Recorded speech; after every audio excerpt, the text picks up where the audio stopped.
Hi friends, ఇదైతే మా అమ్మ వాళ్ళ ఇల్లు. ఇక్కడ నేనైతే పొంగల్ అయితే ఎత్తుకొని వెళ్తున్నాను అందరితో పాటు.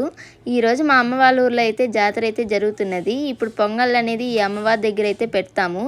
ఆ తరువాత ఊరేగింపు అయితే చేస్తున్నాము. ఇక్కడైతే అందరూ కలిసి ఊరేగింపు చేస్తున్నారు. ఇదే మా చిన్న విలేజ్. మా ఊర్లో అయితే గుడి అయితే లేదు. ఇక్కడి నుంచి 2 కిలోమీటర్స్ దూరంలో ఉన్న గంగమ్మ తల్లికి అయితే మేము పొంగల్ అనేది పెట్టుకొని వస్తాము ట్రాక్టర్లో వెళ్ళి. ఇక్కడ గ్రీన్ షర్ట్ చూపిస్తున్నాం కదా, తనే మా మేనమామ.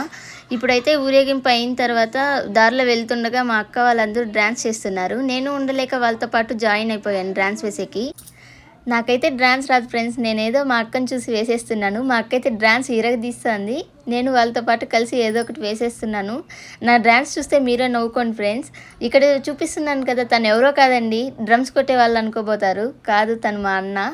ఏ ఊర్లో అయినా డ్రమ్స్ వాళ్ళని సతాయిచ్చేకి ఎవరో ఒకరు ఉంటారు కదా, మా ఊర్లో అయితే మా అన్నే అండి. ఏ ఫెస్టివల్ వచ్చినా డ్రమ్స్ వాళ్ళు వచ్చినా వాళ్ళ దగ్గర డ్రమ్స్ తీసుకొని కొట్టాలనుకుంటాడు. ఇప్పుడైతే కొట్టేస్తున్నాడు. డ్రమ్స్ డ్యాన్స్ అంతా అయిపోయిన తర్వాత 2 కిలోమీటర్స్ దూరంలో ఉన్న దేవుడి దగ్గరికి అయితే అందరూ కలిసి వెళ్ళిపోతున్నాము.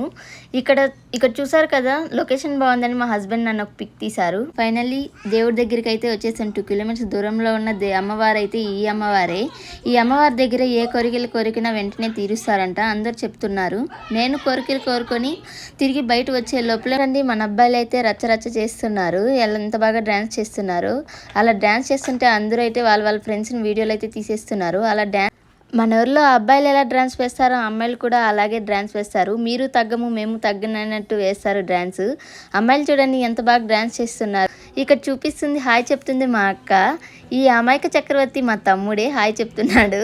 ఇక్కడ మా మేనమామ మా పాపని హాయ్ చెప్పమంటుంది, తను ఏడుస్తుంది. ఆ డ్రమ్స్ మ్యూజిక్కి నాకు ఊపు వచ్చేస్తుంది, ఉండలేకపోతున్నా డ్యాన్స్ వేయలేక. ఇక్కడ మా తమ్ముడు అయితే డ్యాన్స్ రాకపోయినా బాగా చేస్తున్నాడు. మా తమ్ముడు చూడండి, డ్యాన్స్ రాకపోయినా ఎంత బాగా డ్రమ్స్ మ్యూజిక్కి ఊగేస్తున్నాడు. వాడు డ్యాన్స్ చూసి నాకే నవ్వు వచ్చేసింది. మా అక్క కూడా నవ్వుకుంటూ వచ్చింది వాడికి డ్యాన్స్ నేర్పిద్దామని. మా అక్కకే వాడు డ్యాన్స్ నేర్పించేశాడు. చూడండి, వాళ్ళిద్దరు డ్యాన్స్ చూస్తుంటే చాలా నవ్వు వస్తుంది. పక్క అయితే ట్రాఫిక్ అయితే అయిపోయింది. మనం ఎంత చేస్తున్న ట్రాఫిక్ అయితే అంతరాయం కలిగించకూడదని మన యూత్ అబ్బాయిలందరూ కలిసి ట్రాఫిక్ అయితే క్లియర్ చేస్తున్నారు. ఒక పక్కనైతే లారీని పంపిస్తున్నారు, ఇంకో పక్కనైతే బస్సును పంపించేస్తున్నారు. ఎంత చేస్తున్నా వీళ్ళు డ్యాన్స్ అయితే ఆపట్లేదు. అంతా అయితే బాగా జరిగింది. అంతా అయిన తర్వాత దర్శనం చేసుకొని ఇంటికి వెళ్దామనే టైంలో అందరూ ఉక్కిరి బిక్కిరి అని చూస్తున్నారు. అక్కడ గొడవ ఏమైనా జరుగుతుందేమో అని. అది గొడవ కాదండి, వేలం పాట అయితే పాడుతున్నారు. చూడండి ఎలాగ చూస్తున్నారు, భయపడుతున్నారు అందరూ గొడవ జరుగుతుందని. అది గొడవ కాదండి. వేలం పాట అంటే ఏదో కాదండి, మన అమ్మవారికి మేకపోతుని బలిస్తాం కదా, ఆ తలనైతే వేలం పాటగా పాడుతారు మా ఊర్లో అయితే. మీ ఊర్లో కూడా ఇలా